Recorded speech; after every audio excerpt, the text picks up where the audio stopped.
Good morning, my neighbours! Well, good morning, you sexy mother hubbards. The Rwanda bill is about to become law today. Huw Edwards is finally resigning from the BBC, and gangs are having gang members hired into the prison service. It's time for an alternative paper review.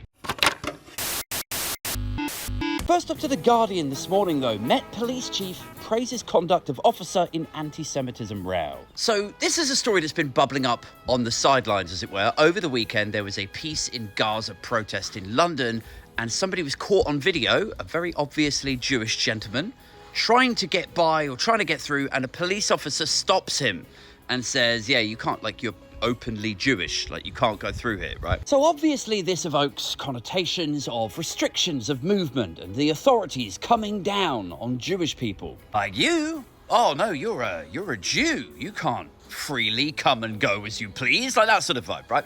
So obviously people get very upset by this. It goes all the way up to the Prime Minister, who says he has full confidence in the Chief of the Metropolitan Police, but he expects him to apologise and he wants processes and protocols adjusted. But obviously in these days of PR and lobbying groups and fake news, it appears that the whole thing was staged. Turns out the guy's name is Gideon Falter. He was seen going in and out of the protests constantly, and the police were warning him, why are you running in there with this guy filming you, and then running out again and then checking the film? Why do you keep going in and out? And he's like, I don't know what you're talking about. And he's like, well, that officer over there says that you're doing the same thing over there a minute ago. And he's like, I don't know who that officer is. He's like, he's an officer. And he's talking to me. And he says that, what's your game? What are you up to? And so anyway, yes, the Met Police Chief is backing the officer now, saying, yeah, he was trying to see what was going on.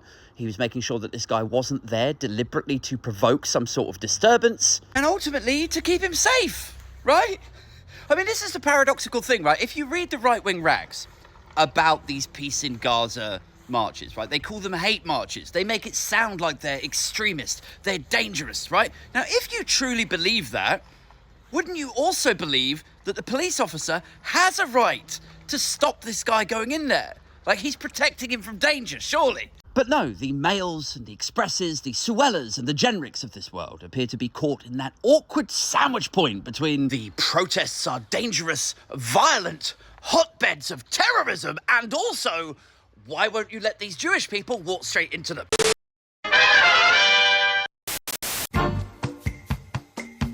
Next up to The Sun. No thanks, no payoff, no answers. This is a story that a very famous Welshman who used to front BBC News, Huw Edwards, well, he was forced to step down last year off the back of a sort of internet pictures paying this 18-year-old lad for dodgy stuff. Well, he has finally resigned. There's a lot of people who get a bit confused when we talk about Huw Edwards and they compare him to Philip Schofield. Why do we look at Huw Edwards like this and Philip Schofield like that? So I'm going to quickly draw a dividing line for you now, all right?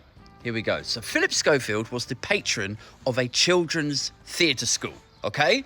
He met his ex-lover when he was only 14. And they stayed in touch, and Philip Schofield got him a job on This Morning where he was a runner, and evidently at some point that relationship turned sexual. But he did meet him when he was only 14. And then, for one reason or another, the relationship soured, and he had him, I think, removed from the team, and the kid didn't take it too well. He went a bit crazy. There was talk that Schofield was being blackmailed, and that's why he came out eventually. Anyway, there's a question of what age all of that started at.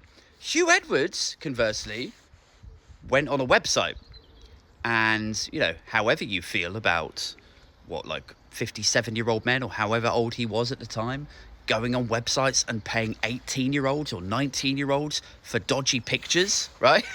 I mean, it's creepy, definitely, but it is not illegal, which is interestingly basically what Schofield's defense was. Do you remember that? He was like, it was unwise, but not illegal. Huw Edwards' situation was actually unwise, but not illegal. Anyway, I suppose, long story short, they're both a bit creepy and they're both toast. Shall we move on? Over to the Times now. Detentions can start in days under Rwanda law. Do we need to go off on one about Rwanda again today, do we? It's going to become law. It's a shameful policy. It won't work. It's doomed to fail. But the people responsible for it will blame it on the way it was implemented, rather than the fact it was always doomed to fail. Also in the Times, though, gangs infiltrating prison workforce to help distribute drugs. And this comes back to a sort of recurring theme with my content at the moment, which is that we need to get used to the idea that public services, public utilities, everything from, your water company to the NHS to the police to the prison service, are going to crumble and crumble, probably to the point of collapse. There's no money for anything because it all goes on the national debt. Nobody is talking about increasing taxes to plug the gap. Nobody's investigating tax avoidance to plug it. In fact, it's quite the opposite, isn't it? They're all talking about how to cut taxes, how to keep taxes low, how to make Britain a more competitive place for global business, slash the red tape, slash the corporation tax. The output of that is that the public sector can no longer afford to compete with the private one, so anyone that can't get a job in McDonald's or IBM or Vodafone because they've got a bit of a temper or a patchy work history CV, it will be they who get hired in to be the next generation of probation officers or prison officers. And so, yes, it doesn't really shock me at all that gangs are able to infiltrate the prison workforce and help distribute drugs. They're probably desperate to hire people in to be prison wardens or whatever. I doubt they could find people who actually want to do that job. Certainly not for the amount of money that they would be offering for it. So when they get an applicant in and they look at the CV and they've barely had a job for the last 7 or 9 years, or they turn up to the interview in a tracksuit, or they've got track marks all down their arms, what are they supposed to do? Are they going to turn them away? Are they? No, of course not. No, they'll give him the job, and then they'll tell themselves something like, oh, I know he's a bit rough around the edges, but, we'll give him a chance.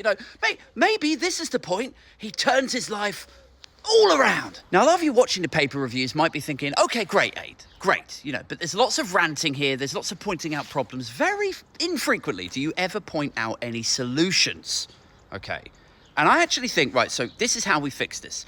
Law enforcement, imprisonment, punishment. This is how we solve this with no funding or very little funding. This is where we're headed, right? I think if you can't afford to run a prison, if you can't afford to hire in the staff or decent non-gang affiliated staff, here's what I think we should do. I came up with this idea the other day, right?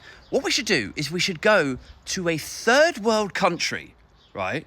And we should negotiate with them some sort of, deterrent legislation, right? Where we take all of our ne'er-do-wells and we just ship them off to some other country, right? It'd be a sort of, be a deterrent, I reckon. Like, why has nobody thought of that?